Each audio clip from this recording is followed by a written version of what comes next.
Carissa Danes with Easy Button Employee Relations here. Happy Paraphrase Friday. You are catching me in the car again because I have been busy, and this is just the opportunity that I have to get these videos out. I actually just got off the phone with a client. This is the second one this week that is having some issues that I wanted to talk to everybody about. So lots of times I work with clients who do not have 50 employees. And if you aren't aware, once you hit 50 employees, you do have to require employees to engage in the Family Medical Leave Act process, which gives an employee, a full-time employee, and there's a certain amount of hours that they have to work, and they have to work for a certain amount of time. So there is some criteria, but it does give an employee the safety of taking off 12 weeks for some type of a medical reason, whether it's for them or for a family member, and their job is protected. So this is not something that you're required to do if you have less than 50 employees. However, I see it often where an employee is out on leave and they're not communicating and they're not sure when they're coming back and they really need to hire someone to replace them and they don't know if they can.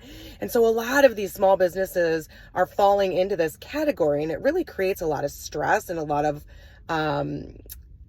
angst within the organization. I think for not only for the owner or the person that's running the organization, but also for the employee that's out and for any of the employees that are working or covering for this employee that is out. And so it's so important that you have a policy and a process in place for situations like this. Now, you don't necessarily have to do 12 weeks, especially if you're in a smaller shop.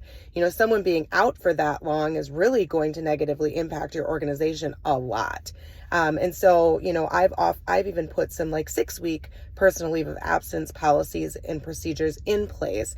So the employee knows what the expectations are and the owner knows what the expectations are. And so what you would do is you would have them fill out a form requesting a personal leave of absence. And like I said, the length of time is really up to you. And so what this would do is this would kind of give you the ability to say, hey, you're coming up on 6 weeks of leave. This is our policy. At the end of that 6 weeks, I have to replace you. I have to post this job at least and see if we're able to get any applicants, because I can't have you out longer than that. It is an absolute detriment to the organization. And so what this does is this gives the employee, now the employee knows where they stand. They know when they have to be back by. They know what their expectations are, but it also gives the employer some, a pathway to know how this is going to go and how to maneuver through this. This also opens up the dialogue to talk about, when are you going to be back? Are there going to be restrictions? What can I expect from you? And so it also opens up that door and that communication line. And so this is something that I highly encourage you to do if you are in a small business that does not qualify under the FMLA. They're the Family Medical Leave Act. If this is something that you want to talk more about, this is something that we're absolutely able to help you with at Easy Button Employee Relations.